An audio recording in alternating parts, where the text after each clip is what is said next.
Então, boa tarde a todos. Ouvindo bem? Hoje temos o prazer de ter conosco a professora Lara Saldanha, com uma temática, por sinal, muito interessante, muito importante para o momento, que é educação online, ensino híbrido EAD, um novo olhar sobre a legislação.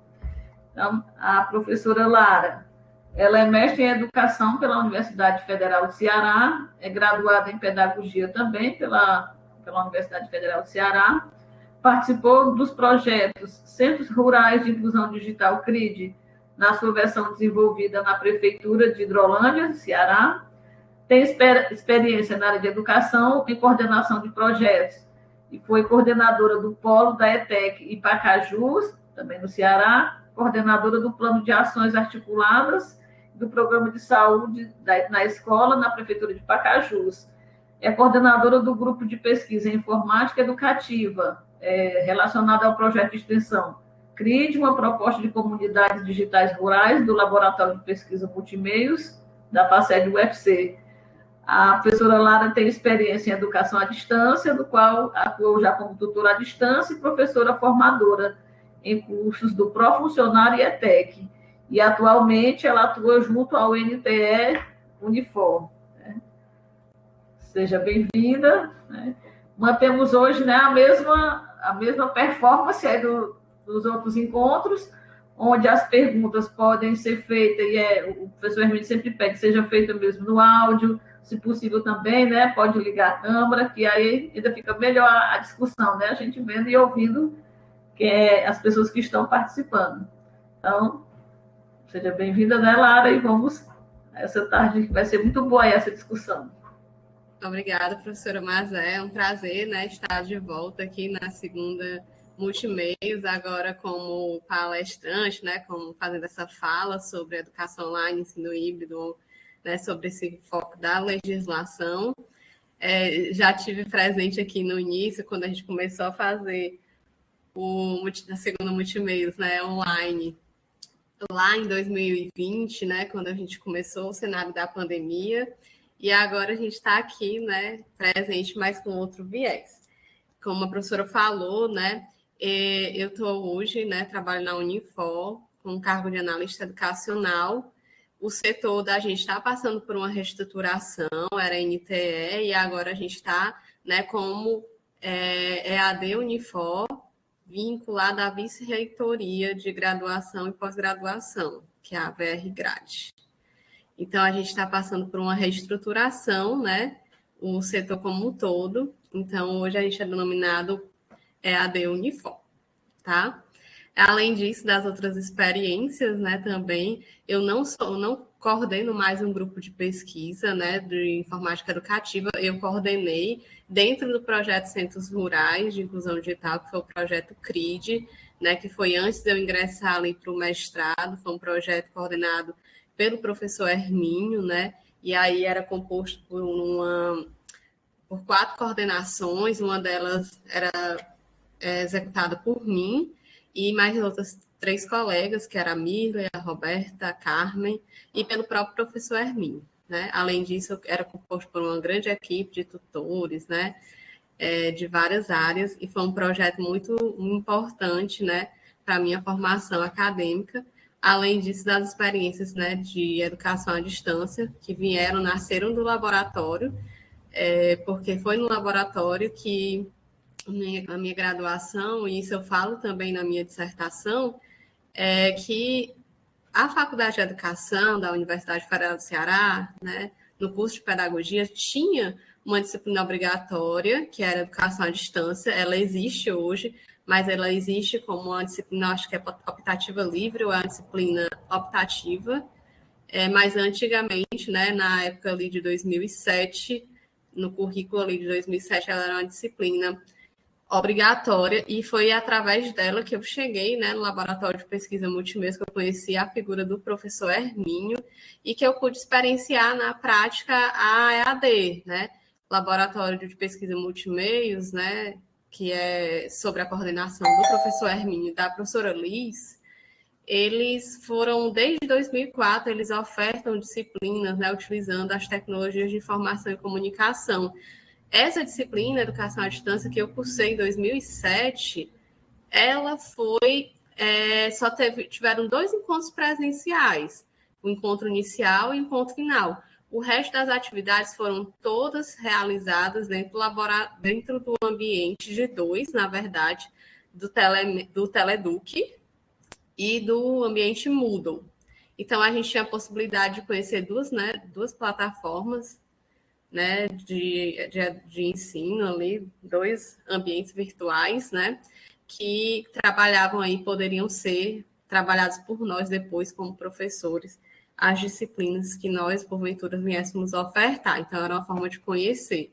E aí, depois, essa disciplina passou, né, para ser uma disciplina optativa ou optativa livre, agora eu não tenho 100% de certeza. E é uma lástima, porque é uma disciplina muito importante, principalmente para o momento que a gente vem vivendo hoje, né? Essa fala que eu vou fazer hoje é um pequeno recorte, né, da dissertação de mestrado que eu apresentei. A minha dissertação falou sobre as experiências de ensino híbrido do Laboratório de Pesquisa Multimeios, né, o que é que o laboratório entende por ensino híbrido, e eu abordei essa parte legal aí, principalmente voltado para o ensino híbrido, né, porque era a temática que eu estava pesquisando, e a gente foi tentando fazer todo esse arcabouço histórico, né, e de legislação, que é que estava realmente em prática na área legal sobre o ensino híbrido, para tentar construir a dissertação. Pode passar, Gabi. Bem, aí para a gente contextualizar, né, eu vou só realmente fazer uma breve conceitualização da educação à distância, da educação online e do ensino híbrido. Pode passar, Gabi. A educação à distância, né, ela é uma modalidade educacional na qual a mediação didática, né, as práticas educacionais que ocorrem, se utilizam das tecnologias de informação e comunicação, que são as TICs. Isso é como está na forma do artigo 9.057/2017. Mas eu trocaria, né, pelas experiências que nós viemos tendo, eu trocaria TICs por TEDx, né, que são as tecnologias digitais de informação e comunicação. Mas é assim como vem apresentado no decreto 9.057. E a educação à distância, que é regulamentado, né, na LDB, no artigo 80, que está na base da nossa Lei de Diretrizes e Bases da Educação Nacional, ela não começou apenas com o advento aí das tecnologias, né, do computador, da internet. A educação à distância tem suas gerações, né? Alguns autores consideram como gerações, que iniciou ali pelo ensino por correspondência, né? Depois veio com a educação, que a proposta era massificar a educação por meio da rádio, depois da TV, e até chegar, né, com a introdução do uso do computador. E na década de 80, final da década de 80, aqui no Brasil, no cenário do Brasil, a gente introduzia aí com a internet, com o advento da internet, e é onde a educação à distância ganhou, vamos dizer assim, um cenário bem com amplitudes, né, bem avassaladoras, vamos dizer assim, porque a rede, a internet hoje, ela chega, né, desde que as pessoas tenham, logicamente, os recursos adequados para isso, né, ela tem a possibilidade de chegar a mais pessoas, né. E aí a educação à distância, ela é regulamentada, né, tem os seus referenciais de qualidade, então existe toda uma estrutura legal, né, para que ela possa acontecer. As instituições que ofertam, né, educação à distância, elas precisam ser credenciadas, passar por uma avaliação do MEC, tem toda uma logística, né, baseada na lei e nos decretos e nos referenciais para que a instituição ela possa, de fato, ofertar educação à distância. Além disso, tem que ter um polo, né, de atendimento. Esse polo tem que ter endereço fixo. Tudo isso tem que estar bem estruturado para que possa ser validado essa instituição como uma instituição que possa oferecer educação à distância para o seu público, tá? E aqui é um pouquinho dessa contextualização da educação à distância, né? Só uma gotinha mesmo, né? No mar do oceano que existe, mas só para a gente entender que a educação à distância ela tem toda uma estrutura, é falado que é uma modalidade de ensino, está tudo escrito, bem delimitado. Pode passar, Gabi. A educação online, né? Vou aqui citar a Edmeia Santos, tá?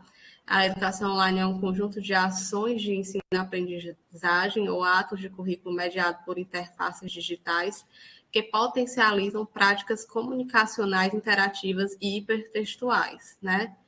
Então, a educação online é como se fosse, né? Alguns autores retratam como se ela fosse, vamos dizer assim, a educação à distância mais ampla, né, no seu sentido mais amplo.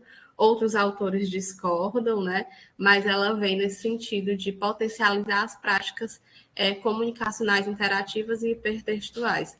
Até a própria Edmela traz bem na temática da cibercultura, né, e ela vai vai desenvolvendo a temática da educação online nesse sentido.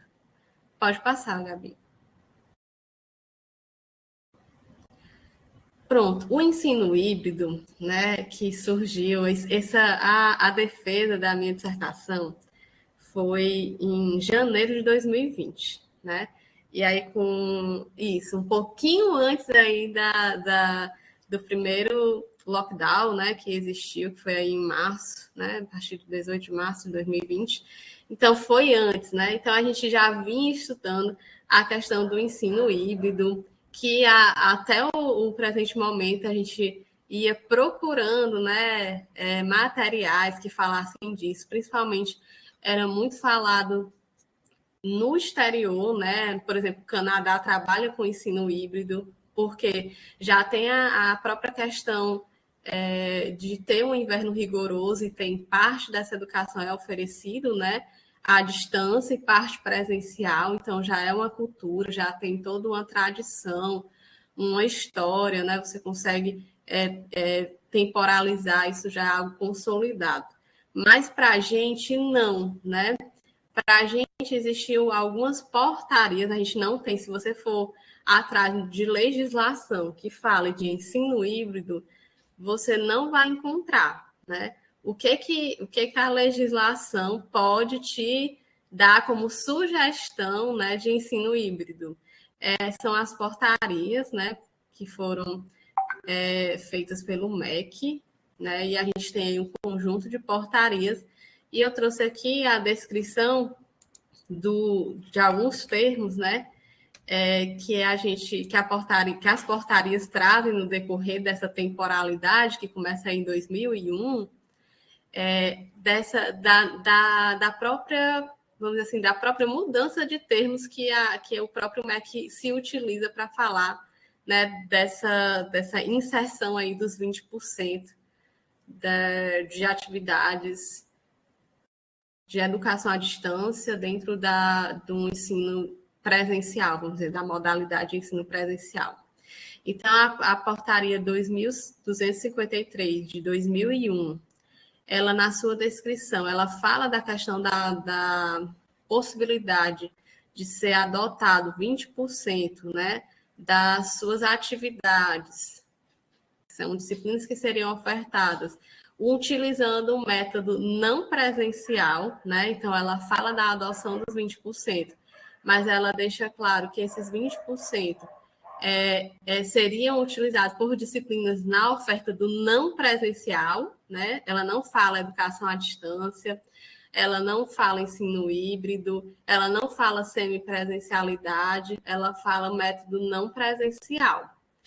E aí, né, em 2004, a gente tem a revogação da portaria de 2001, a promulgação da portaria 4.059 de 2004, que ela fala também da oferta e da adoção, da possibilidade das instituições adotarem 20% da sua carga horária, utilizando-se aí, né, das metodologias da educação à distância, mas ela fala ofertas de disciplinas na modalidade semipresencial. Eu trouxe semipresencial separado, eu sei que é junto, mas para falar realmente naquela época, ali em 2004, estava escrito na portaria semipresencial separado, tá? Então, aí ela já traz o contexto da semipresencialidade, né? Ou seja, que existiam algumas disciplinas que poderiam ser ofertadas na modalidade semipresencial.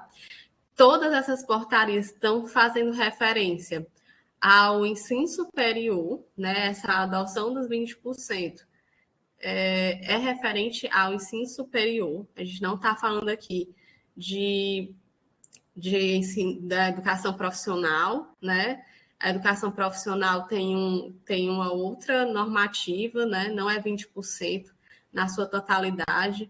Ela pode ser 20% da carga horária diária, mas não 20% do total do curso, que pode ser parte do curso, pode ser a instituição que vai decidir, dentro do seu plano de curso, como é que vai funcionar a adoção dessa sistemática dos 20%, né?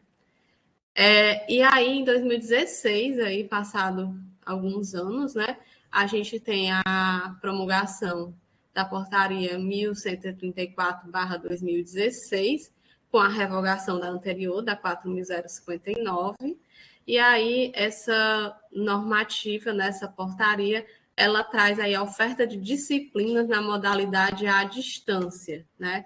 Então, ela já muda o termo, ela sai do semipresencial e traz a nomenclatura na modalidade à distância, né? Então, aí, passado alguns anos, houve um entendimento que não seria um semipresencial, talvez, né? Isso aqui é um achismo meu, que não seria mais adequado, e aí se utilizou bebeu-se da fonte aí de modalidade à distância, né? A passar 2 anos, né, desse cenário aí, a gente ainda mantendo os 20%, não saímos dos 20%, né? A gente tem aí a promulgação da 1428/2018, com a revogação da anterior, e aí na de 2018 a gente já tem a possibilidade, sim, de fazer uma ampliação para 40%. Na portaria já fala dessa ampliação para 40%. Não para todas, eu acho que só para as unidades federadas, mas já fala na adoção dos 40%, mas ela traz como oferta de disciplinas com metodologia à distância, né? Ela não fala de modalidade, ela fala utilizando-se, né, o modo de fazer à distância. Então, são pequenas nuances, assim, no corpo do texto que foram sendo alteradas, né? E aí, por fim, a gente tem a normativa e a portaria 2217/2019, que fala sobre a oferta de carga horária na modalidade de ensino à distância. Ou seja, né, ela fala que existe uma carga horária que pode ser ofertada, né, bebendo aí da fonte do ensino à distância, dentro de um regime, né, de uma modalidade presencial, que aí vem tratando isso daqui, nenhuma das portarias vem falando que é ensino híbrido, que vem se remetendo a essa nomenclatura. Mas o que é que a gente entende, né, por ensino híbrido? Que é como se fosse uma mistura, e aí vai ter vários autores, né, que vão falar sobre a questão do ensino híbrido. Isso eu estou falando antes do próprio ensino remoto, né? Porque depois do ensino remoto a gente já tem várias outras aí denominações de ensino híbrido, né? Que as instituições que meio que adotaram essa terminologia, vamos dizer assim. E a gente tem nessa de 2217/2019, a gente já tem sim a possibilidade que as instituições possam ir até 40%, as instituições de ensino superior, elas possam ir até 40%, utilizando, né, da sua carga horária para utilizar-se das metodologias de ensino à distância, né? ou seja, dentro de um curso regular presencial, eu posso, desde que, né, tenha a ressalva, isso esteja no plano de curso descrito, se não tiver, eu não posso, né? Então, eu preciso que isso esteja descrito no PPC do curso, que a gente possa realmente deixar isso claro, instituído, e após isso ser autorizado, né, que você pode fazer a execução dessa oferta de disciplinas à distância, né, de parte dessa carga horária à distância.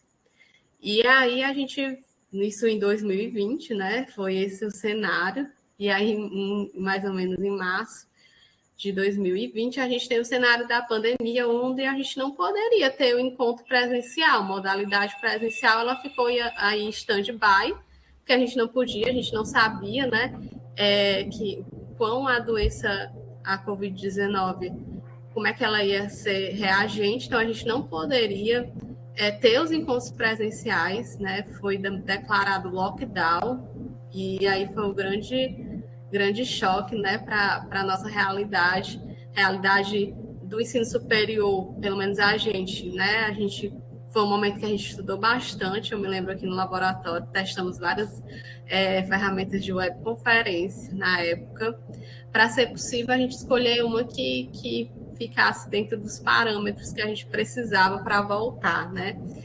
E isso dentro de um cenário que a gente tem expertise, né, em metodologias de educação à distância. Imagine para as várias escolas que não tinham essa expertise, né, e tiveram que aí se virar nos 30, literalmente, né.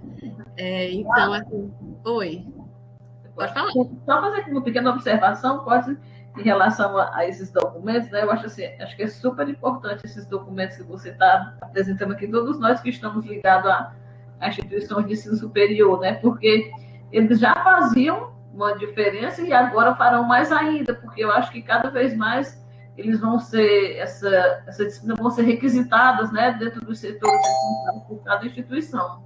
E eu lembro aqui de uma coisa que a gente mesmo aqui na UVA, a gente está conversando e discutindo, por exemplo, na portaria de 2004, que é quando realmente a gente começa com as disciplinas sendo presenciais, né?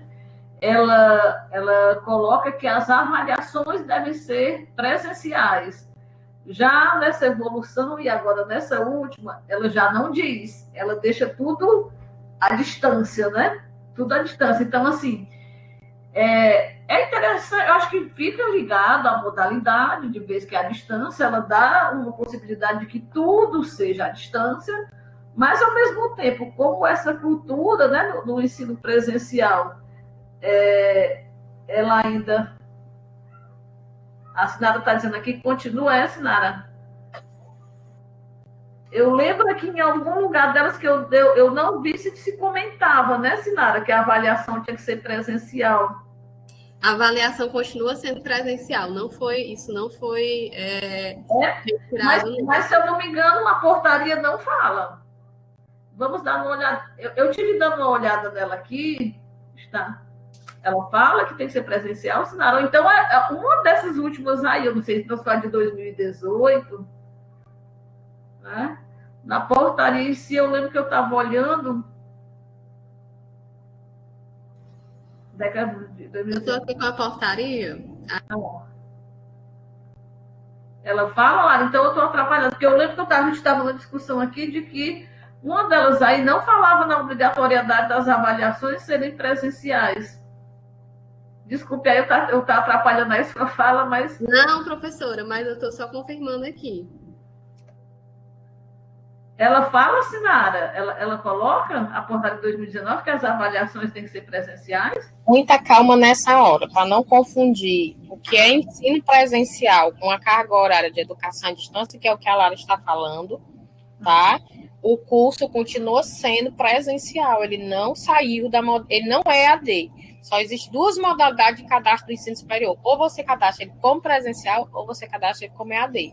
No presencial, você pode colocar até 40%, mas ele continua sendo presencial, certo?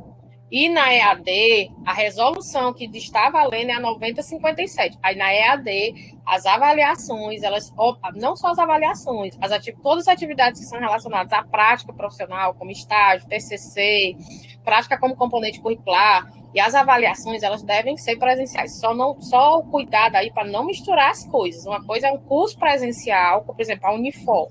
A Unifor tem um curso de Direito, o curso de Direito é presencial. Mas dentro do curso de Direito, eu tenho uma disciplina, por exemplo, de Ética, que ela é virtual, certo? Mas ela não deixa de ser um curso presencial, porque tem uma disciplina virtual. Isso é o que a Lara está falando. Nesse caso aí... Nesse caso, a avaliação fica como, Sinara? Teoricamente, continua sendo presencial. Até porque a gente tem que ter um certo cuidado aqui no Brasil. A gente sabe o velho jeitinho brasileiro, né, amiga? Uhum. É por isso que eu não sei, então talvez eu não olhei, porque eu lembro que na portaria de 2004, ela frisa, destaca, né? É de 2004, já morreu faz muito tempo. O que está valendo é a 9057, de 2017. A de 2017 deixa bem claro que as avaliações continuam sendo presenciais. As atividades presenciais são TCC, estágio, prática como componente curricular e as avaliações. A avaliação ela pode ser virtual, mas a questão, por exemplo, vamos dizer que eu quero fazer no formulário no Google Forms, certo? Eu quero fazer no Moodle a avaliação. A avaliação é virtual? Mas eu preciso ter certeza de que quem está na frente do computador é assinado. Então, como é que eu faço? Eu levo o menino para o polo, boto ele numa sala fechada, ligo o computador, ele faz a prova na minha frente. A avaliação ela é virtual, mas eu tenho que ter algum controle para saber de que quem está na frente do computador é assinado. O decreto deixa isso bem claro. A instituição ela tem que evitar a fraude. Inclusive, ele usa essa palavra, fraude. Pronto. E ele fala até também nos próprios, para evitar fraudes também, para ter os registros para comprovar que houve sim a atividade, né, para poder fazer comprovação junto ao médico. O que a senhora está falando é muito importante, porque o que acontece? Hoje é porque a gente está num período pandêmico, né, no qual a gente estava, né? Então, a gente está com uma liberdade de ofertar as práticas avaliativas à distância até o final do ano de 2021, né? Então, as instituições, algumas já voltaram, né? E outras, elas estão adotando aí até o final do ano e 2022 até o presente momento, salvo se não houver nenhuma mudança legal, né? A gente volta com atividades no cursos presenciais, com atividades presenciais, né? Tanto aulas quanto as avaliações. E só também fazendo uma correção, o MEC não liberou diretrizes sobre aprendizagem híbrida, não. Não existe nenhuma resolução falando sobre isso, não. O que existe houve uma consulta pública, que é uma consulta pública. Ele mandou um link para que nós, pesquisadores, inclusive eu fui uma que botei no grupo do Multimês, olha, gente, é uma consulta pública, porque, teoricamente, o MEC ele não pode fazer essas coisas sozinho. Teoricamente, ele tem que ouvir a comunidade. Então, qualquer pessoa, ela pode sugerir. Se eles vão acatar, é outra história. Então, eles estavam recebendo até o começo, até o final de novembro, acho que era 30 de novembro, contribuições da sociedade civil para um possível ensino híbrido. Mas não saiu nenhuma resolução ainda, não. Só tomar cuidado para a gente não estar dando informação errada. Bom, isso é a minha fala. Pronto, mas aqui a gente não está falando de normativas de ensino híbrido, a gente está falando das normativas que existem, elas em nenhum momento de fato falam ensino híbrido, mas elas trazem aí um anúncio dessa possibilidade da adoção de práticas de educação à distância dentro do contexto da educação presencial. E aí, a partir disso, a gente tem um entendimento que a gente está mesclando modalidades, né? A gente está introduzindo um pouco uma pitada da educação à distância dentro do contexto da educação presencial. Em nenhum momento também foi dito aqui que isso aqui eram portarias referentes ao ensino híbrido. A gente diz que em nenhuma dessas portarias existe a nomenclatura direta do ensino híbrido. mas a gente entende, né, pelas inúmeras, vamos dizer assim, conceituações, que o ensino híbrido, das conceituações é que ele é a mistura das duas práticas, ou que ele é a incorporação, né, das tecnologias digitais de informação e comunicação dentro do contexto da educação presencial, né? Em nenhum momento a gente falou aqui do ensino híbrido, não. O que a gente está dizendo é que com a pandemia, que a gente teve a impossibilidade de estar presente numa sala de aula presencial, as instituições adotaram estratégias utilizando as webconferências da vida, né? Adotando qual seria a melhor para a estratégia, e aí trazendo esse retorno, né, virtual como sendo ensino híbrido, né? Ou quando teve a educação, ensino remoto, e quando teve a possibilidade de trazer aí presencial, porque algumas as modalidades elas foram retornando presenciais a partir do decreto, né? Primeiro a educação voltou à educação infantil, ali por último voltou o ensino superior, né? Então a partir dessas liberações as instituições voltaram muitas fazendo a propaganda que estavam aí com o ensino híbrido. Por quê? Possivelmente porque entendem, né, o ensino híbrido como a mistura, porque algumas voltaram, né, com o ensino presencial, mas por conta da capacidade da sala, parte da turma ficava em casa fazendo rodízio, né, algumas crianças ficavam em casa com aulas online e outras ficavam em sala de aula presencial, né, para poder atender o decreto aí que era estipulado com a carga, com a porcentagem aí máxima que a escola poderia retornar com o seu público, né, 50%, 75%, enfim, que é a alternância. E tiveram instituições também que utilizaram aí que eu chamo simultâneo, né, porque eu não considero híbrido, que é justamente voltar com o presencial, parte da turma em sala, parte da turma em casa, sincronamente, né? Então, aquela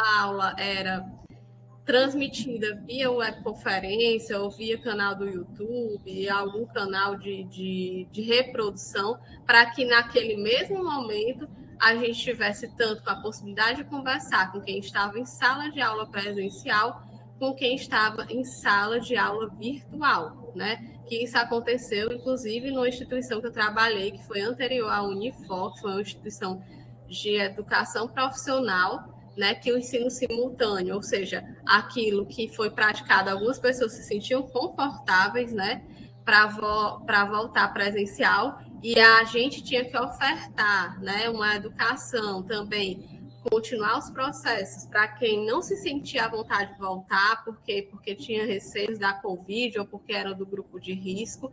Então, a instituição adotou a prática de fazer a transmissão das aulas, né, de forma simultânea, ou seja, ao mesmo tempo que acontecia para quem estava em sala de aula presencial na instituição de ensino, também acontecia para quem estava em casa, né, assistindo às aulas. E aí a instituição, ou as instituições adotaram, né, sistemas de áudio, de imagem, com qualidade, para oferecer uma qualidade na educação que era ofertada, né? Ou seja, houve todo um investimento das unidades para poder atender vamos dizer assim, o que a pandemia causou, que era esse retorno processual.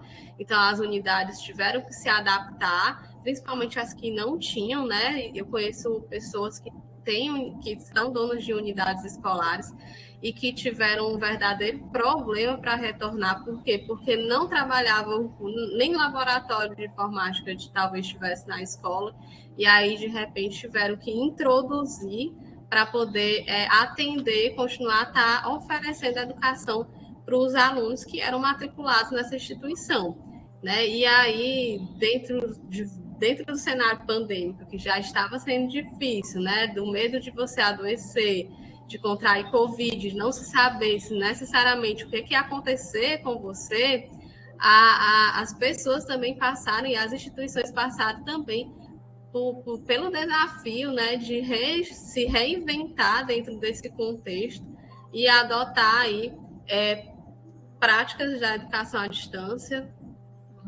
ou para poder voltar com as suas aulas, né, e dar seguimento aos seus cursos, né, o andamento do que estava em curso, né? E aí eu sei que eu conheço pessoas também que tiveram um verdadeiro trauma depois de estar na frente da câmera, né? Porque foi você aprender a fazer algo com o tempo é uma coisa, você ter que fazer sem a opção, você não tinha opção, ou era isso, ou era parar, né? Foi bem traumatizante para algumas pessoas, né? Para a gente que já tinha alguma habilidade, né, com o uso aí dessas ferramentas, por conta já da experiência com a educação à distância, foi um pouco menos traumático, mas vamos dizer assim que foi muito desafiador, né, estar aí vamos dizer, nesse processo, né? E aí o próximo slide, Gabi.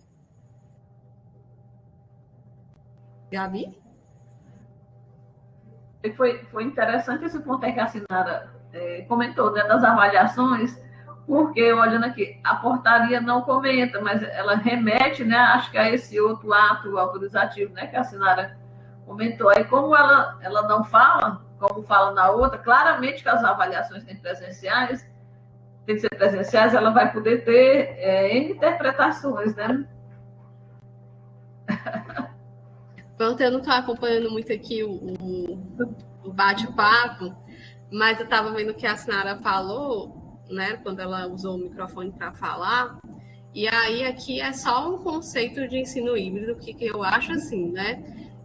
Existem vários autores que falam, sim, de ensino híbrido, de suas conceituações, né? Autores que vão falar que ensino híbrido é quem oferece X%, né, de atividades, delimitando uma carga horária, né? Tem autores que vão falar que o ensino sempre foi híbrido, como o Moran, ele fala que sempre houveram misturas de práticas, né, dentro do contexto educacional.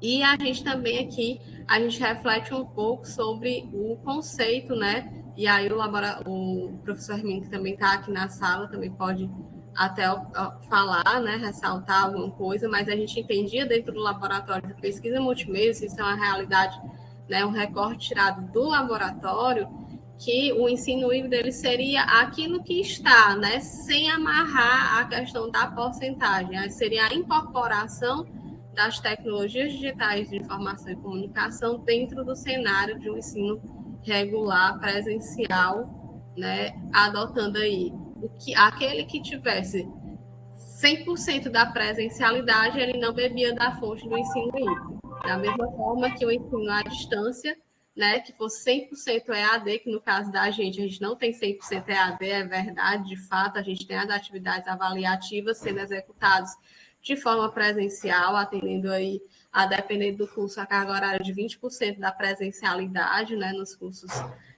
de saúde, até mais do que isso, mais 50%, né?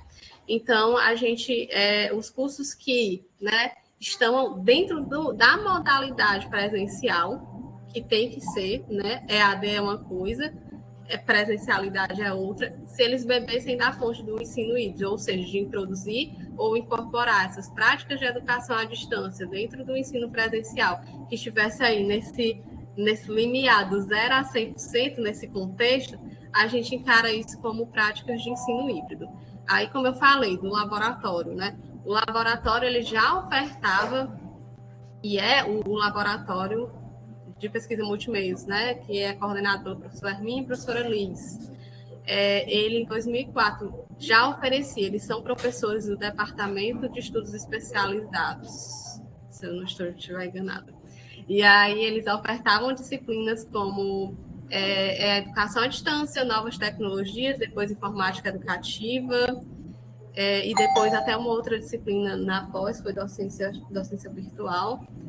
Então, essas disciplinas que eram oferecidas pelo laboratório, isso aí, eu me formei em 2010, então eu participei dessa disciplina em 2008, em 2008.1, já oferecia, né, com 2 encontros presenciais, e o resto dos encontros era tudo mediado pelo AVA, né, que a gente utilizava, o AVE, no caso, o laboratório que adota o ambiente virtual de ensino. A gente utilizava o ambiente Moodle, o ambiente Teleduc como amparo das nossas aulas, né? Todo o material estava lá proporcionado. Em 2008, o material ainda era xerocado, né? Existia um material xerocado, um material básico era xerocado. Depois, com a evolução, a gente começou a trabalhar com materiais disponíveis em rede, né?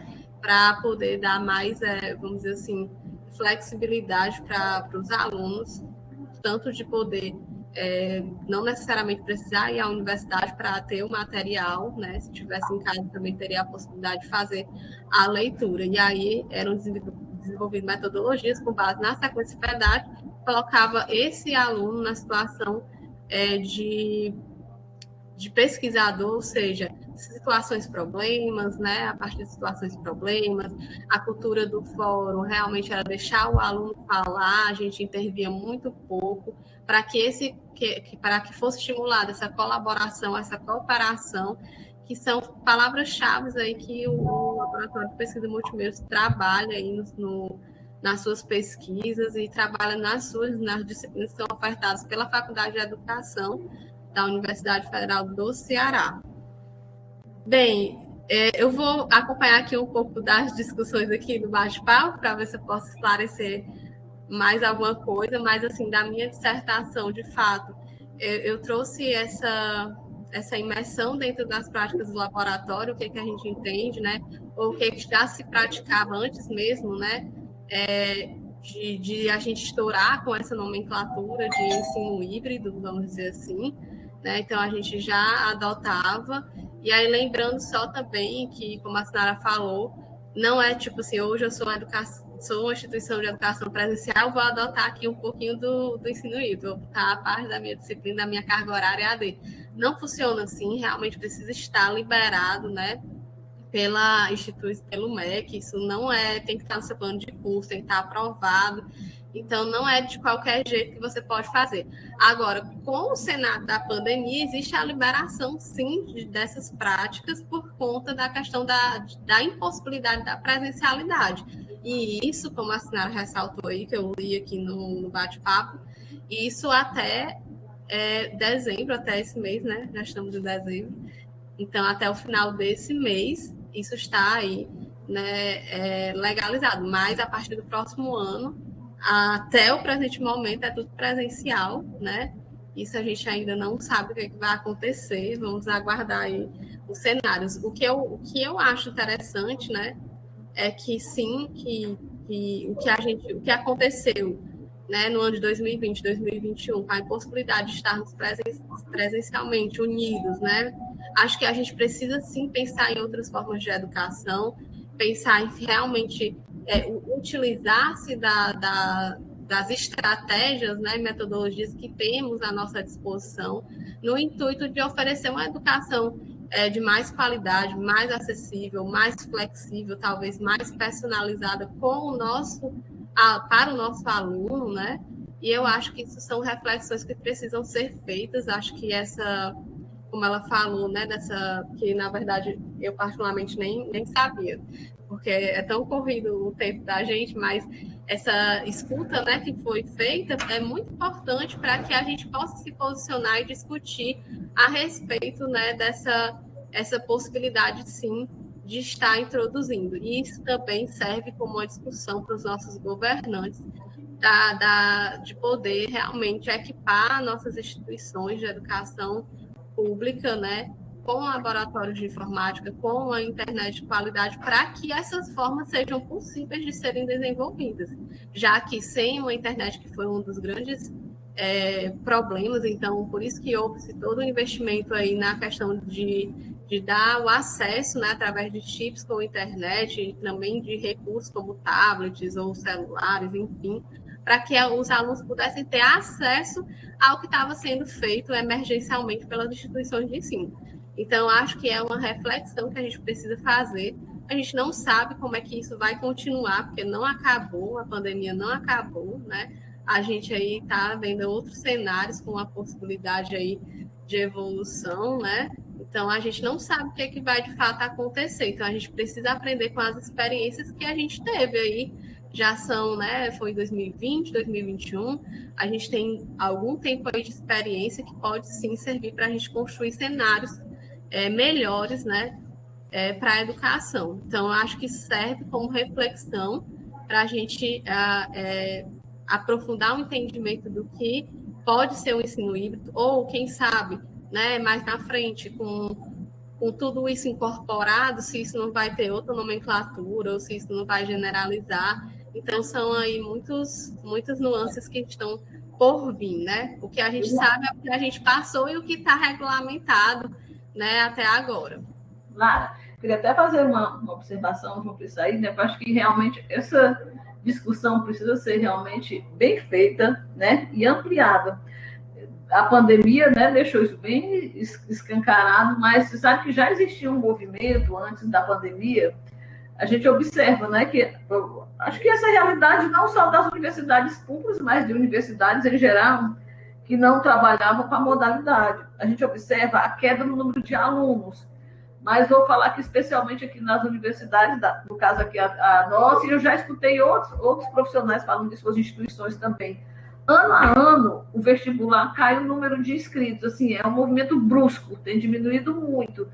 E o que se observa, né? Por exemplo, universidades que muitas vezes têm alunos de vários municípios, né? Em sua maioria se enquadra, né? Alunos que moram distantes, e a gente observa que esses alunos estão deixando de vir para a universidade e estão indo, por exemplo, até na universidade pública, eles preferem pagar um curso dentro do seu município, né? Dentro da sua região, no qual ele não vai precisar viajar, né? Ter uma viagem 1 hora, 2 horas de ida, de volta, perder esse tempo. Tem dificuldades, às vezes, para frequentar em função até dos horários, muitas vezes, como são alunos já trabalhadores, mas principalmente por essa oferta estar se aproximando de todos os lugares, né? Então, em todo bairro, a maioria, em todo município, você tem já faculdades com cursos à distância. Então, as universidades vão precisar fazer essa discussão sem falta, porque o que eu vejo é que, às vezes, se atrela, né?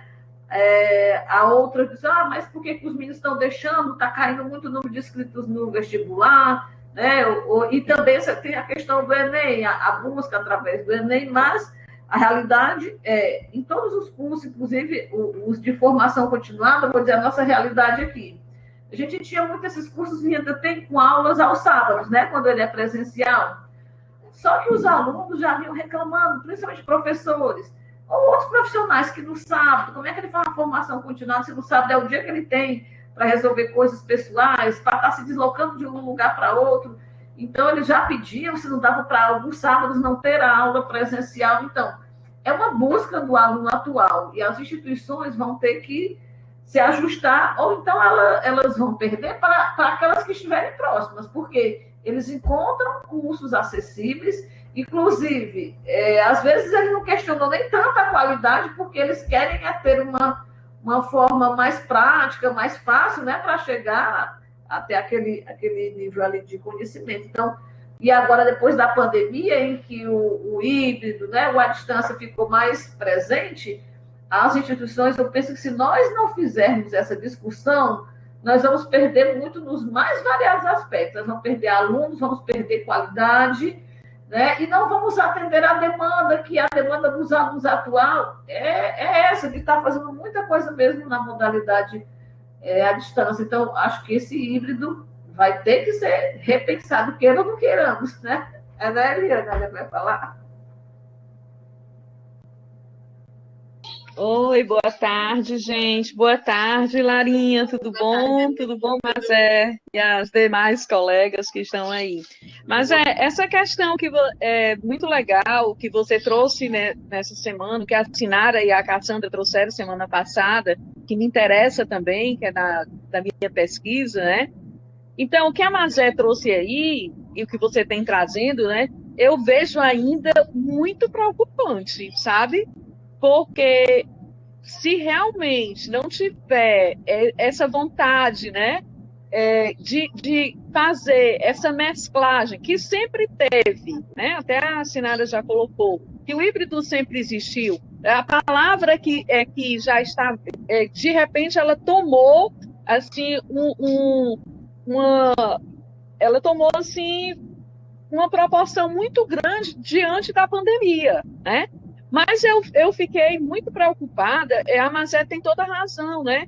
Porque se a gente não tivesse, as instituições realmente não estiverem atentas para essa questão, que o híbrido, né, que o meu professor, por sinal, um deles, meu orientador, que o presencial e o não presencial devem andar de mãos dadas, né? O professor Lencastre, ele coloca isso.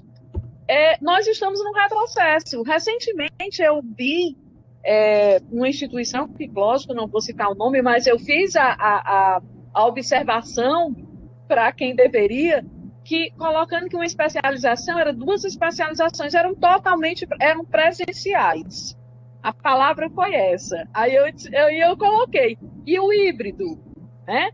Porque nós estamos num momento, eu sou a favor do presencial, mas sou a favor dessa mesclagem, porque é a distância, as pessoas hoje, ontem, não sei se vocês assistiram o Fantástico, eu fiquei até assustada com aquele metaverso, né? O metaverso, aquilo é assustador, né? Para mim é assustador aquilo ali, que é bom olho no olho também. Mas a questão do híbrido, eu acredito, na minha concepção, que não é, que deve ser feito um estudo muito bem feito, porque não é de qualquer jeito que se faz nem educação à distância, nem educação presencial, ainda mais modalidades, né? E ainda mais as duas juntas, como já existe. Mas essa questão, eu acho que não tem mais espaço a gente pensar só no presencial, sabe? Especialização só presencial, ou não, na minha concepção, porque existe, o mundo mudou, a pandemia veio aí nos mostrar as possibilidades, né? Tem pessoas aí realmente com a verdadeira, com medo, né? Foi tão abrupta a história, tão atônita, que as pessoas podem até ter tido a versão do online também temos que ver isso, como você colocou aí. Mas, realmente, tem que se ver isso, sabe? Eu achei bem legal, a Sinara colocou aí, eu também vi esse chamado para falar sobre o híbrido, né? Dar algumas sugestões. Mas eu acho que não tem mais, as instituições não têm mais que pensar se vai ter ou não vai ter. Trabalhar, como a Mazé está dizendo, muitos alunos, professores estão sendo formados, preferem pagar do que ir para a universidade todos os dias, porque não é porque ele não quer, é a questão financeira, a questão do emprego, são muitas questões, né? Então, eu acho que, desculpa aí eu ter colocado, mas aquilo me incomodou, quando eu vi, assim, especialização presencial, me incomodou muito, sabe? Por quê? Né? Depois de tudo que nós vivenciamos, e tem que ser uma especialização presencial, né? Então, eu acho eu acho não, porque de achismo a gente está muito, já falamos demais, né? Desculpa aí, eu acho que eu ampliei minha fala. Obrigada, Larinha. Excelentes suas colocações, excelentes as colocações, é sempre um aprendizado. Semana passada foi muito bom também, né? Ver um complementa o outro. Obrigada. Não, Eli, muito obrigada também pela sua fala. Eu acho, sabe, Eli, assim, sendo bem sincera, isso na experiência, né, anterior, assim, já faz algum tempo, é porque existe um preconceito na divulgação da educação à distância. Quando a instituição diz que oferta educação à distância, a todo momento ela quer deixar claro, certo? As instituições privadas, e aí eu também não estou falando de nenhuma instituição de forma específica, isso aqui também é algo que eu acredito baseado numa experiência profissional que eu vivi em anos anteriores, né? Que a questão da educação à distância é como se as pessoas não valorizassem, tipo, eu preciso, tipo, ver para crer, entendeu? Tipo, eu estou pagando por algo que eu quero ver, e parece que isso é muito nessa cultura do presencial mesmo, de estar na instituição, de estar na sala de aula, de estar vendo o professor. estava em toda aquela estrutura, sabe? Então, existe ainda aí, talvez seja uma questão da gente trabalhar bastante a educação à distância, né? Que não é qualquer educação, tem os seus parâmetros de qualidade, né? Tem seus referenciais. A gente trabalhar mais essa divulgação das possibilidades que a gente tem de realizar, aí bebendo um pouco da fonte da educação à distância, ou mesmo uma graduação que é ofertada à distância, para a gente divulgar como é isso para as pessoas entenderem e pararem aí de ter alguns preconceitos, né? Aí dependendo, logicamente, da instituição que oferte, como oferta, porque, como a Silvia falou, né? Tem que ter muito cuidado aí com esse comportamento, porque também não é oferecer de qualquer jeito, não é educação à distância, né? Então, eu acho que é uma estratégia, às vezes, do próprio, entre aspas, marketing, entendeu? Por quê? Porque as pessoas têm preconceito de ter uma especialização à distância, aí você fica vendendo o presencial, ou quando você vai dizendo que você está aí com a modalidade à distância, a todo momento também ressaltado desses momentos simultâneos através da webconferência, ou seja, você vai falar com o seu professor ao vivo, porque até essa palavra simultânea ou a palavra em tempo real, às vezes não fica tão claro, então usou-se muito também uma nomenclatura, né, ao vivo, TV ao vivo, para que o público entendesse que aquele momento era síncrono, né? Que a gente sabe que é síncrono ao mesmo tempo, no mesmo tempo, né? Em espaços diferentes, mas naquele horário determinado, como a gente está fazendo aqui agora, né? A gente está tendo a possibilidade de estarmos juntos aqui, tendo uma discussão muito boa, assim, e eu me sinto muito honrada de estar participando desse momento, porque eu sou uma eterna aprendente, né? Estou aqui com a Sinara, que tem a Sinara, a nossa verdadeira Google, né? Acadêmica, é a Sinara, que a Sinara, ela sabe realmente, ela tem Pode parar. É um arcabouço de informações que a Sinara tem, é verdade. E aqui a Eli, que também tem, Ave Maria, experiências grandiosas. E, assim, para mim é muito importante estar aqui nesse momento compartilhando um pouco, né, do que eu vivenciei, um pouco das minhas experiências. Mas eu acredito, sabe, Eli, que essa questão do presencial, para a gente que conhece a educação à distância de qualidade, a gente fica indignada, né? Opa, por que não oferecer? Por que não flexibilizar? Mas, às vezes, a gente tem um outro público, né, que não conhece as potencialidades da educação à distância, que não defende essa bandeira e que, muito pelo contrário, por não conhecer, difama, né, e vai contaminando, às vezes, outras pessoas, que muitas vezes a gente, pelo menos que está, né, depois que a gente se forma, que a gente entra no regime de trabalho, às vezes é muito difícil a gente conseguir voltar, né? E a educação à distância, né, é uma forma, ou o ensino híbrido é uma forma da gente conseguir voltar para continuar estudando, sabe? E outra coisa que a pandemia, diante de todo o cenário que trouxe, né, de perdas, né, de tristezas, né, que ela trouxe a possibilidade da gente fazer isso aqui que a gente está fazendo, sabe? A gente reuniu grandes pesquisadores aí, em grandes eventos, que a gente estava com a possibilidade de participar, eu não precisava comprar a passagem, eu precisava só organizar a minha agenda para acompanhar qual seria a live do meu interesse, né? Isso aqui também com a presença do professor Hermínio, né? Em alguns momentos eu já assisti com a presença de outros professores também renomados, e foi sensacional, né? E assim eu também acho que essa reflexão traz, né? Na educação à distância mesmo, né? No que é ofertado pela UAB e tudo, a gente tinha momentos síncronos de bate-papo, né? O bate-papo a gente estava sincronamente, mas o webconferências a gente também não utilizava, não era uma prática utilizada, pelo menos dentro da educação à distância que eu conhecia, que eu vivenciei, não era praticada. A gente usava principalmente o bate-papo como uma ferramenta síncrona, né? Mas a webconferência não. E isso veio, para mim, se tornou muito mais real com a pandemia. Lara, eu me lembro, assim, bem rapidamente, que lá no IFCE, né, quando a gente fazia parte da diretoria, a gente, por exemplo, tinha umas webconferências. Inclusive, a Cassandra, né, em uma época, nós promoveu uma formação com o pessoal da CHESF, né, e não me lembro mais agora outros, mas a gente tinha webconferência. Já era assim uma vanguarda, né? Aquela sala de webconferência era muito bacana, né?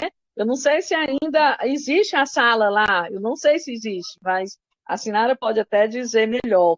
Mas nós tínhamos uma sala de videoconferência, né? A de videoconferência que tinha equipamentos, que eram equipamento e tudo bem, mas assim, era avançado, né? Aquilo ali. E a gente deu muita formação, assim, naquela época, com o pessoal lá da Chesf, né? Pela videoconferência, né? Então era assim, top, né? Já era uma coisa bem diferente.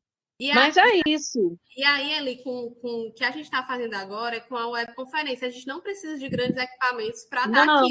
A gente pode estar do nosso celular, a gente pode estar de um computador. Exatamente. E isso, assim, isso dinamiza muito, isso possibilita que mais pessoas possam, isso multiplica mais as ações. Não no sentido de multiplicar para, vamos dizer assim, massificar, mas no sentido de chegar a mais pessoas promovendo a educação aí pensado nos parâmetros da qualidade, sabe? A Faced também tem, é verdade. E a grande mas era algo bem difícil, né? Não era algo fácil, era muito difícil. O síncrono mesmo entre alunos e professores da UAB, por exemplo, era o chat mesmo, né? Era isso mesmo. E hoje as facilidades são maiores, né? Com certeza.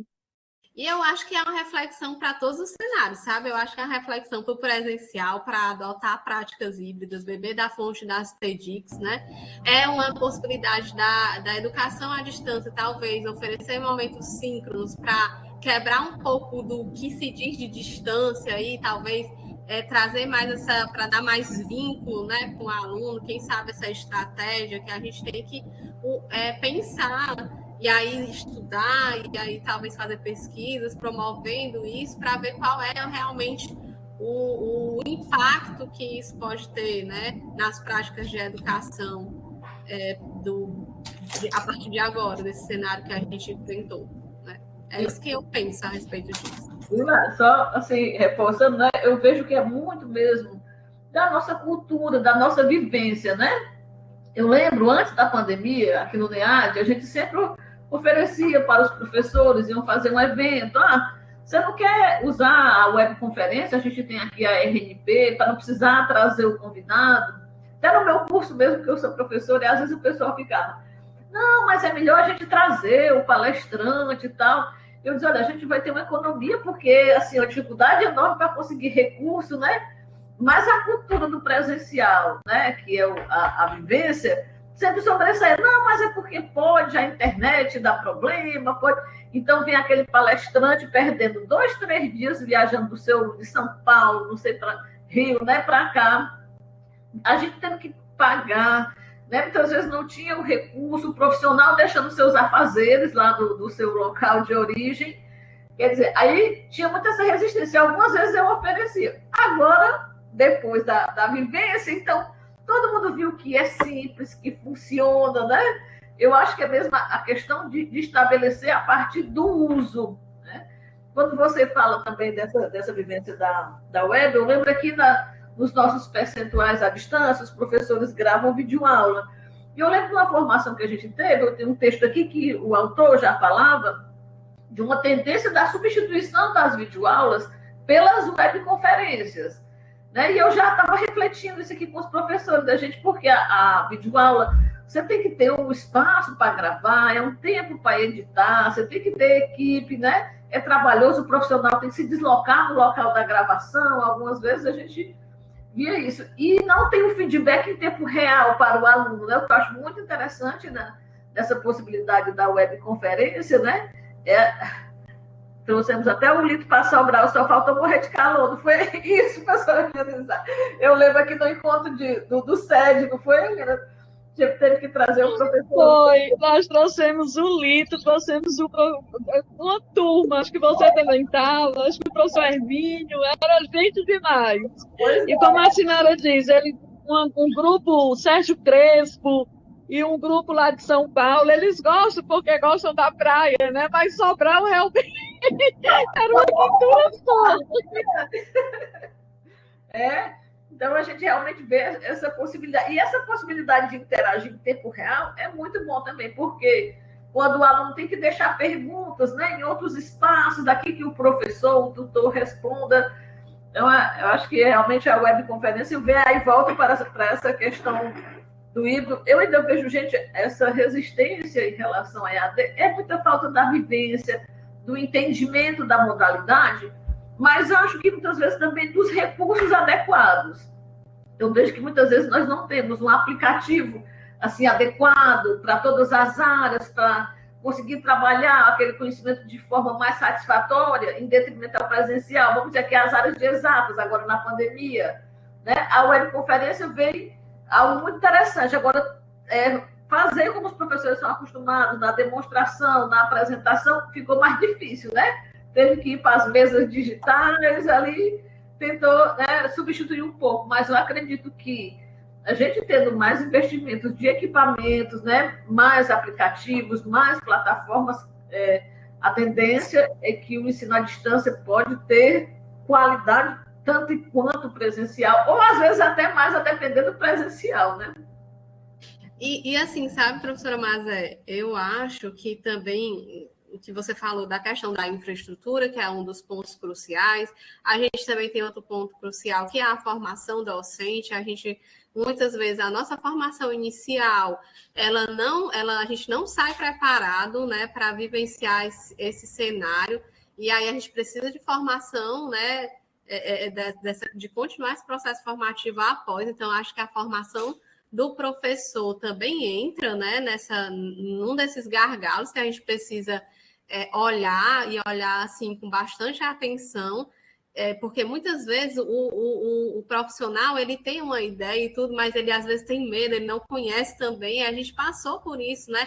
Eu passei por isso em outra instituição, né? Porque estava mais à frente de tipo de formação de professor mesmo para uso, né, de uma webconferência, como fazer, né, e algumas diretrizes, porque eles precisavam naquele momento dessa orientação. Então, acho que a gente tem alguns gargalos que precisam ser pensados para a gente, de fato, conseguir fazer essa incorporação, como a gente está chamando, né, das TEDx dentro da educação presencial de uma forma efetiva, de uma forma leve, né, vamos dizer assim, sem essa obrigação, como foi a pandemia exigiu. E aí também trouxe as questões psicológicas para as várias pessoas, porque além do cenário que vivia, ainda teve que se adaptar, né? E mudar não é fácil, né?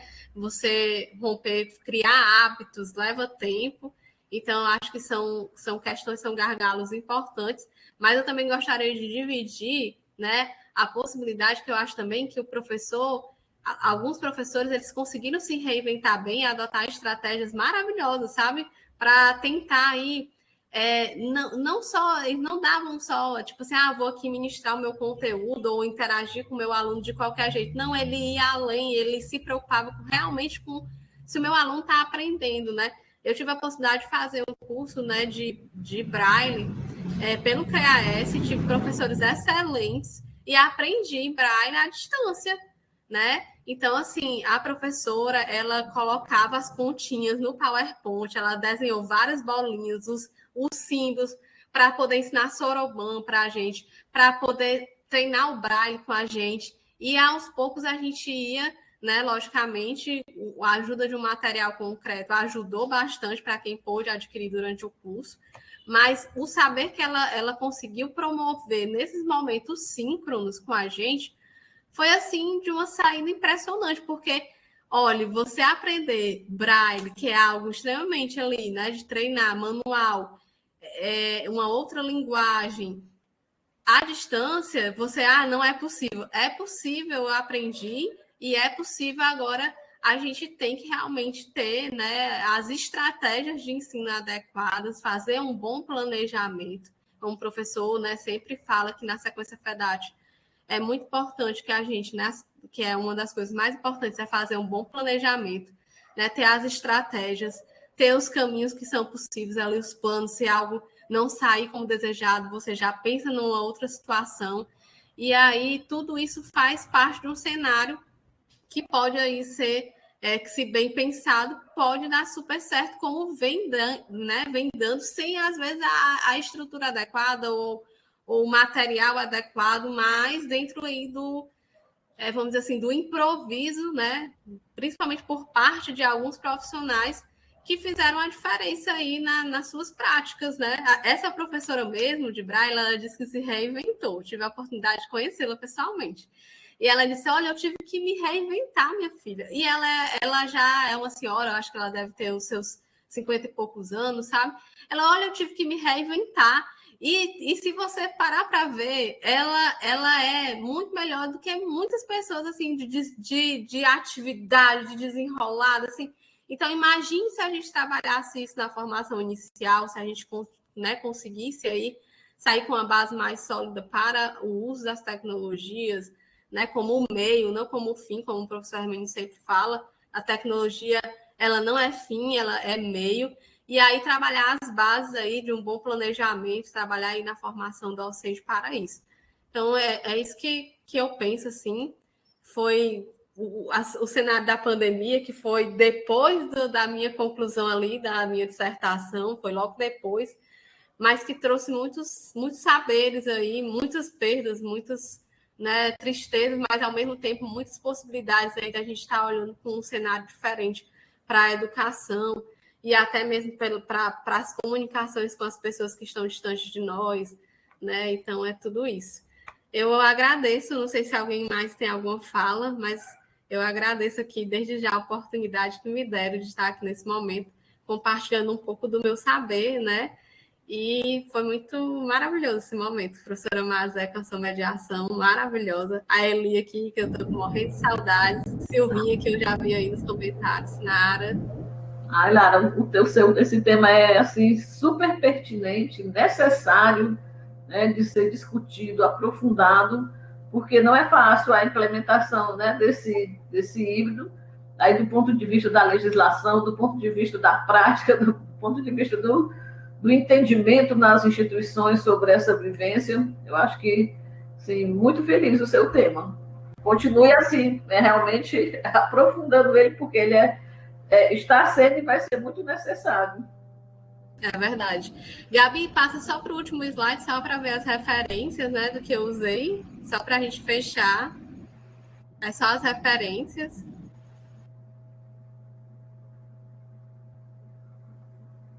Gabi?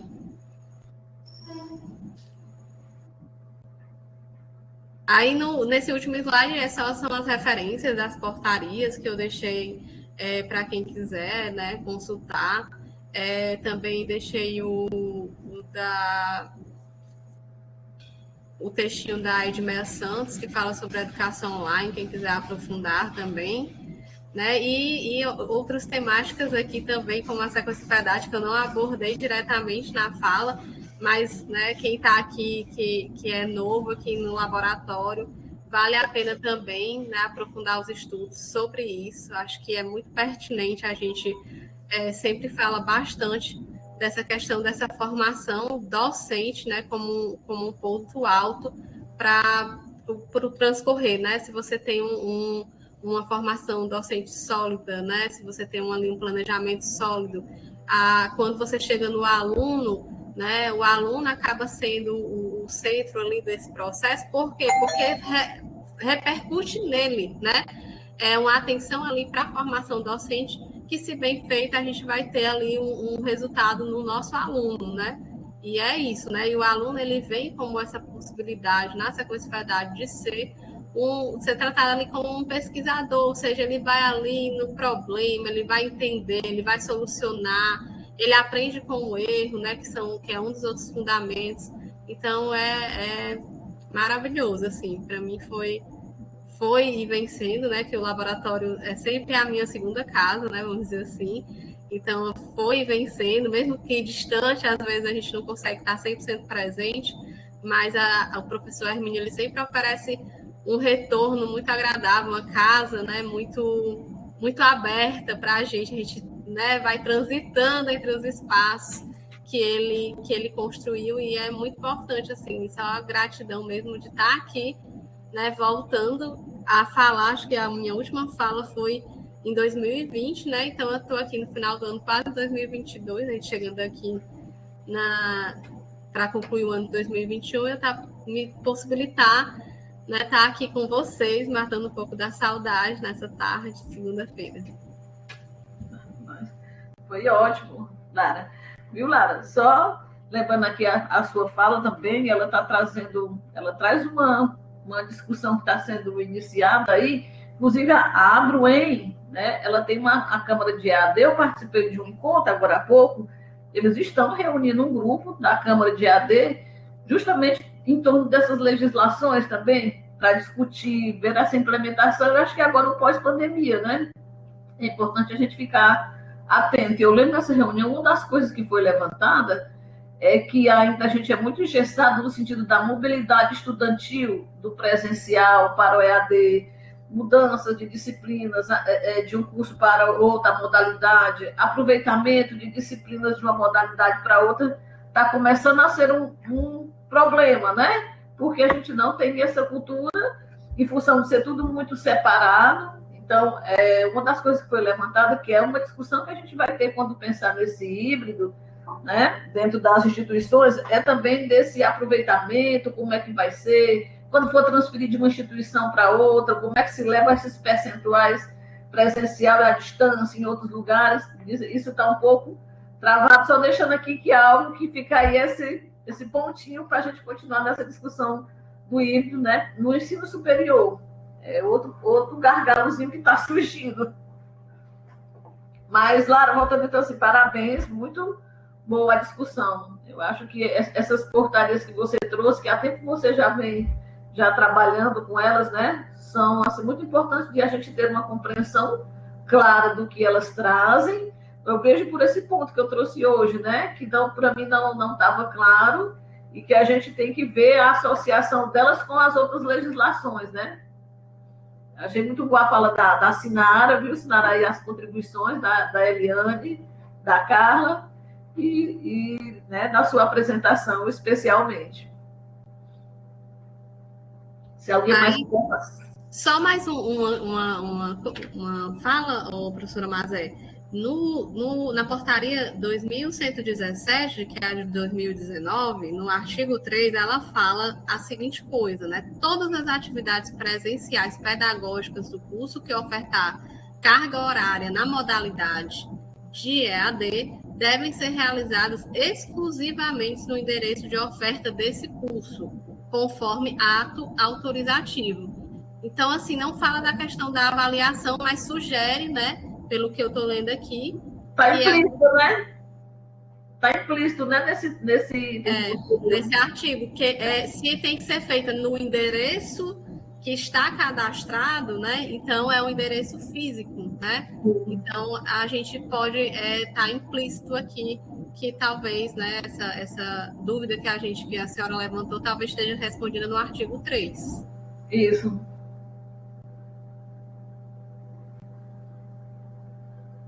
Oi, Larinha, deixa eu só fazer um adendo. Essa discussão não sei se vocês viram semana passada, o pessoal da química, da física e da matemática, se não me falha a memória, pediu demissão.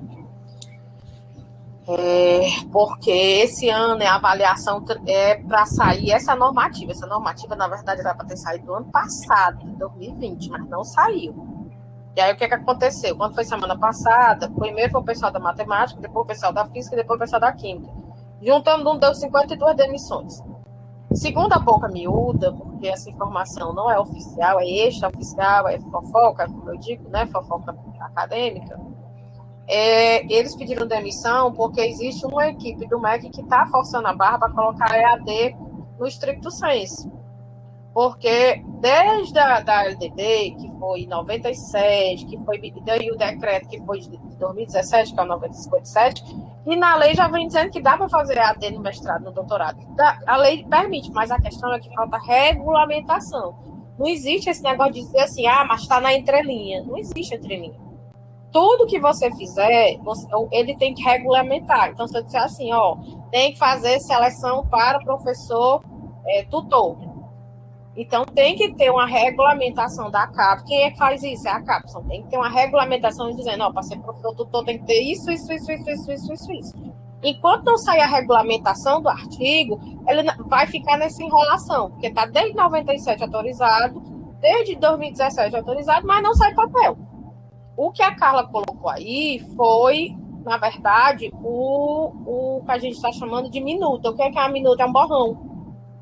Essa daí é a nossa necessidade, a nossa, digamos assim, a gente quer que esteja aqui ali, mas enquanto não houver, não virar uma portaria, não virar uma resolução, ela não tem validade nenhuma, é só um documento qualquer, como outro qualquer, como o nome já está dizendo, é a minuta, é um borrão, ele não tem validade.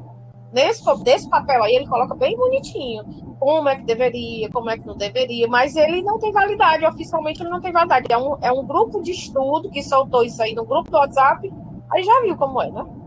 O que replica, tanto que no artigo 14, ele vem colocando justamente, ele deixa em branco, porque não, isso é só um projeto, certo? E quando ele fala sobre a questão do híbrido, ele fala na formação continuada. O que é a formação continuada? Esses cursos de extensão que a gente já fazia. Quem é que nunca fez um curso por EAD? Da Demócrito Rocha, que é totalmente online, que não tem nenhum encontro presencial, que a gente... Muitas vezes o povo nem comprar o jornal não compra. Então a gente sempre fez. Na verdade, o que a regulamentação está fazendo... Não, regulamentação está fazendo, não. Na verdade, o que eles estão querendo é regulamentar uma prática que já existe. Pelo menos na educação continuada, a gente já faz isso há muito tempo. Não é de hoje. Encerro. Pois é, e aí eu acho importante essas definições, né? Porque às vezes fica, como você falou, ficar no ar ou ficar nas entrelinhas não é o correto. Tem que estar claro, tem que estar disponível, claro, sem dúvidas para a sociedade, né? E eu acho que falta um pouco disso, né? Eu acredito até que na própria Covid, né? Quem mais teve a ação de preparar material ou vamos dizer assim, de decretar atividades foi o governo, em alguns estados, né, logicamente no nosso, foi o governo estadual, do que mesmo por ação do governo federal. Né? Ou seja, eu acho que todas as instâncias precisam estar claras, né? Precisam realmente, não tem como você se abster de uma discussão dessa, né? Precisa realmente ter a discussão, precisa realmente sair algo que regulamente, para que a gente realmente possa ter, vamos dizer assim, uma segurança e vamos dizer, para colocar em prática isso, né? Então, precisa estar regulamentado. Acho que falou da Sinara é muito importante nesse sentido, porque muitas coisas, às vezes, não estão ditas, né? Elas estão ali nas entrelinhas, eu abro espaço, e acho que precisa estar claro para a gente, né? O que a gente pode fazer, até onde a gente pode ir, o que não se pode fazer, para as coisas realmente caminharem num cenário de prospecção positiva, né? Mas o que eu vejo é que o híbrido agora, ele tomou outra dimensão, entendeu? As diretrizes curriculares, por exemplo, de 2020, eu não lembro de ter a palavra em si colocada antes, né?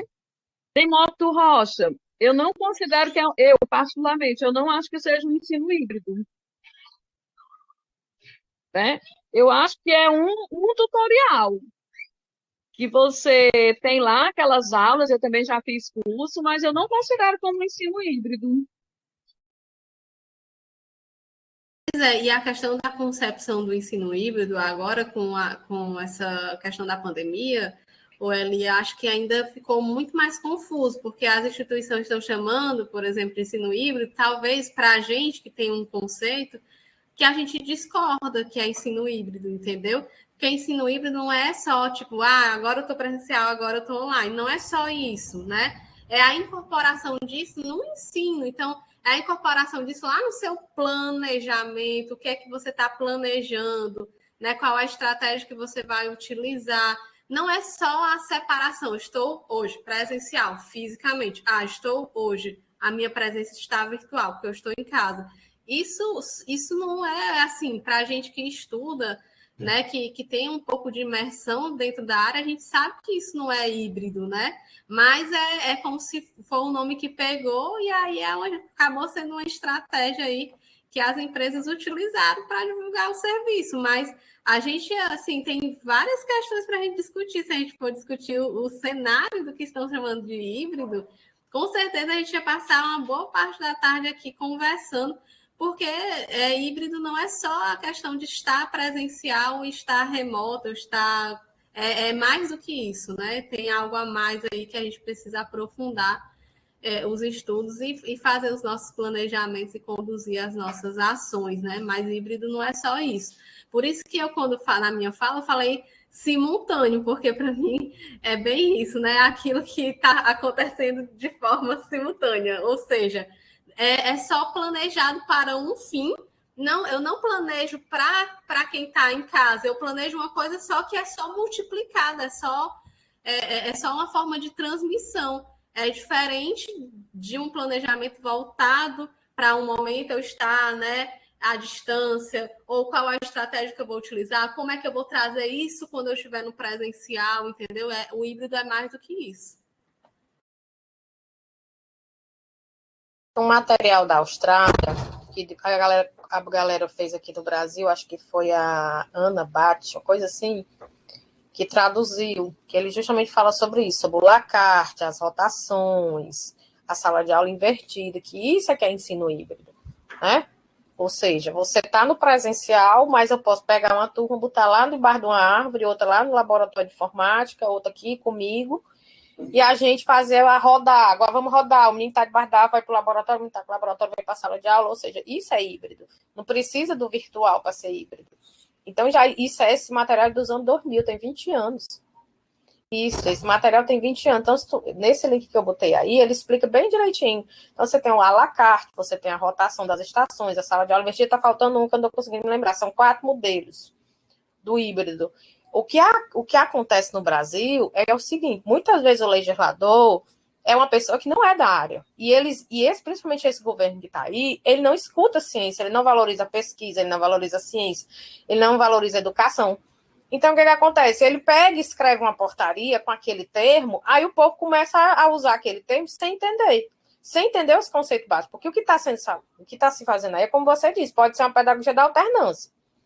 Porque uma hora o menino está em casa, uma hora o menino está na escola. Ele não adota nada de diferente. O momento que ele fica em casa, ele não tem nada para fazer, teoricamente. Às vezes, uma atividade, tanto que quando a gente escreveu aquele artigo sobre ensino remoto, a gente não chamou de ensino remoto, a gente chamou de atividade emergencial. Por quê? Porque os professores não estão ensinando, estão passando atividade para casa, é PDF.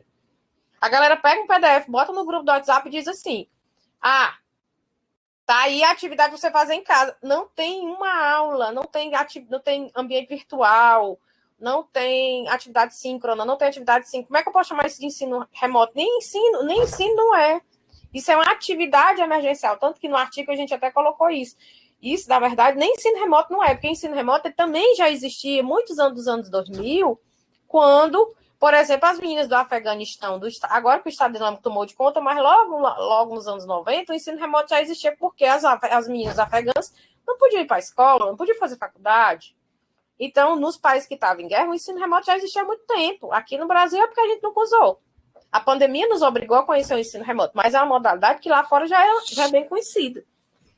Então, o que eu penso, aí de novo, a minha opinião não é a verdadeira, a minha opinião não é a mais perfeita, a minha opinião é só da pessoa que estuda a área. O que eu vejo muito é que quando o legislador vai escrever, ele escreve de qualquer jeito, ele não sabe nem qual é o conceito que ele está colocando ali. Então, a gente tem que ter um cuidado, porque, como eu estou colocando, esse modelo que, pelo menos, o governo do estado do Ceará está chamando de híbrido, não é híbrido. Ele pode ser tudo menos híbrido. Porque não há nada, se você for pegar na legislação, na literatura que já existe sobre ensino híbrido, que se encaixe naqueles 4 modelos que estão lá. Então, não é híbrido. Não é porque eu botei, como você mesmo diz, não é porque o menino está em casa e uma parte na escola que é híbrido. Não é porque a faculdade botou uma webconferência no Google Meet e passou uma atividade para casa que isso é AD.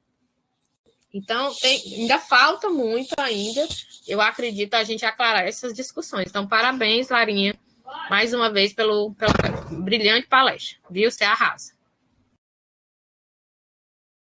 Obrigada, Sinara. Obrigada também, professora Mazé. Nada, nós aqui agradecemos, Lara. essa tarde riquíssima e as ótimas participações aí, porque a temática é atrativa. Mais alguma questão, alguma dúvida, alguma reflexão? Hermínio. Oi, Mazé. Olá, cadê você aí? O que você diz? O que o pessoal está fazendo na UAB? É híbrido? É à distância? O que é? É à distância. É à distância, né? Agora, porque o pessoal tem medo de dizer que não presta. Aí fica tentando dar definições. Esse ensino remoto é ensino à distância que não presta. Tem que dizer com todas as letras, não presta. É uma enganação. Tá certo? Aí fica atrás de definição, sou mais adjetiva mesmo, não presta. E foi um retrocesso desgraçado que estão fazendo. É assim mesmo. Ei, professor. Oi. Nos encontros universitários, né? O meu trabalho é sobre a sequência FEDAT e formação de professores, né? Aí eu coloquei da questão do uso emergencial do ensino remoto, né? Só que o trabalho era voltado para a questão da mediação pedagógica. Aí o professor, o avaliador, não foi perguntar sobre a questão do ensino remoto com relação ao que eu escrevi, sendo que não tinha, tipo assim, não tinha a ver, entendeu? Como se fosse para fazer as considerações. E aí, o que você fez? Não, aí eu respondi, né?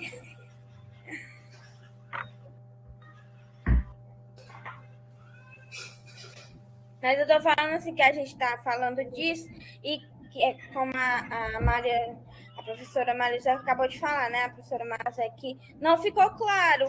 As pessoas não sabem diferenciar na questão da nomenclatura.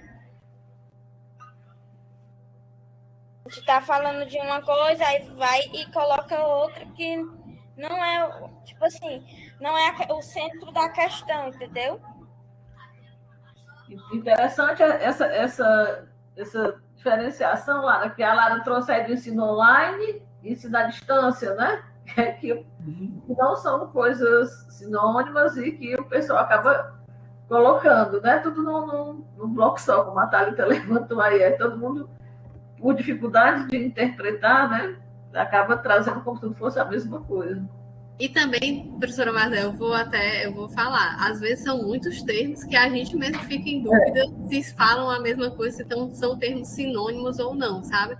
Eu acho também que existem muitos termos e a gente fica, às vezes, na dúvida, né, sobre se existe uma similaridade, ou a gente fica procurando uma similaridade entre eles para tentar até explicá-los, né, com alguma propriedade. Mas, às vezes, existem muitas nomenclaturas que a gente fala disso. Eu lembro que estava muito presente nos artigos e que estavam vendo se pegava educação aberta e à distância. Eu lembro que esse nome, educação aberta, estava na baila da discussão, se era melhor chamar assim, aberta e à distância. Eu lembro, são termos demais e ninguém acaba não diferenciando, né? Mas a educação no exterior ela é aberta. Aqui no Brasil é que ela não é aberta. A UAB tem o nome aberta, mas não é aberta. Porque a educação aberta, ela exige... Não tem vestibular. Você entra no ensino superior, você não precisa de vestibular. Para que vestibular? Não precisa. Você entra, você tem dinheiro para pagar a matrícula, meu amor? Pronto, você está matriculado. Por que o povo vai tudo correr para fazer medicina fora do Brasil? Porque não tem vestibular. Isso é educação aberta. Cada um faz no seu tempo, no seu ritmo. Então, se eu quiser fazer psicologia em 6 meses, eu vou fazer... Vamos dar um exemplo, 80 créditos. Eu tenho condições? Eu vou estudar amanhã, tarde, noite, madrugada. Tenho. Aceitamos. Aqui no Brasil você não pode, porque a gente tem uma regulamentação que diz que o ensino superior tem que ser no mínimo 8 semestres. Se for um bacharelado, tem que ser 8 semestres em psicologia. E, além disso, ainda me exige uma inscrição no Conselho Regional de Psicologia. Então, não adianta eu fazer lá fora, porque o meu diploma não vai ter validade nenhuma.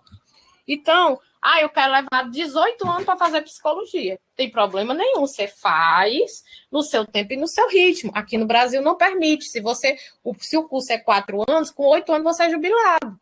Por quê? Porque você só pode ficar na universidade no máximo o dobro de semestres que o curso é ofertado. Então, por isso que a gente não pode chamar no Brasil de educação aberta, porque existe regulamentação, por exemplo, que você falou, vamos fazer todas as avaliações online. Na Europa eu faço assim. Eu não preciso assistir aula. O Einstein estudou assim. O professor olhou para a cara dele, está aqui um livro. Ele só vinha fazer a prova. Aqui, se você tiver 26% de falta, você está reprovado. Você tem que ter 75% de frequência, porque está lá na LDB dizendo que você tem que assistir aula, que tem que ter 75% de frequência. Com exceção da educação infantil, que é 80% de frequência.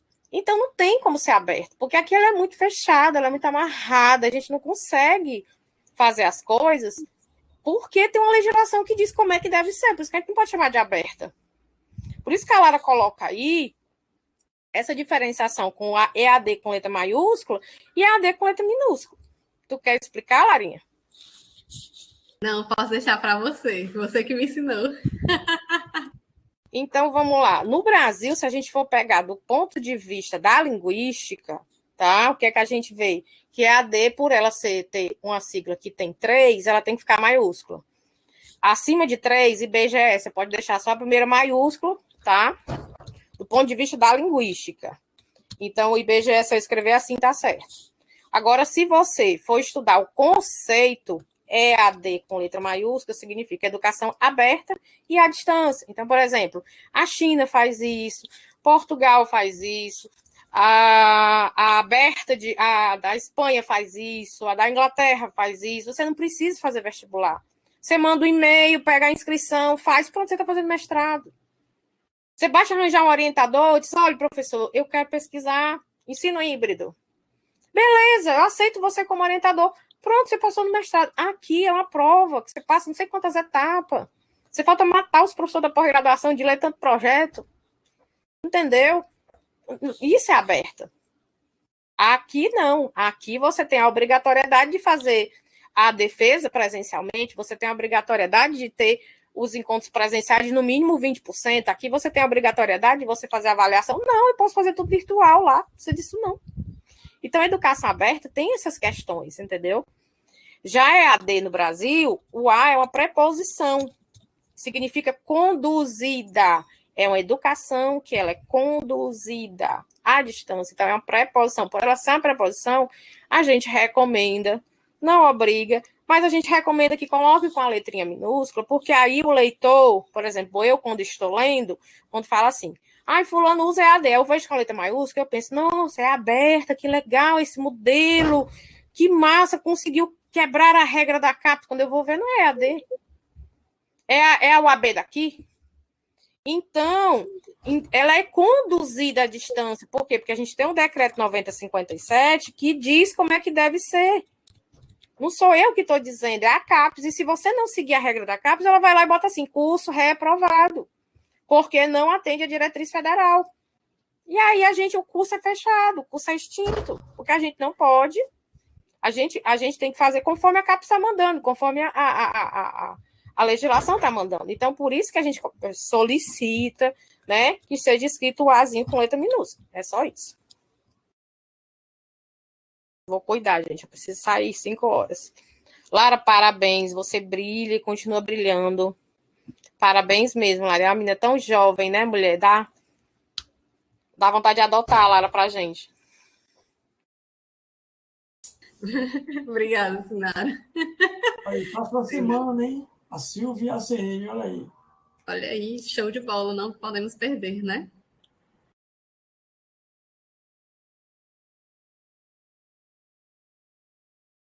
Professora Mazé, seu microfone está desligado.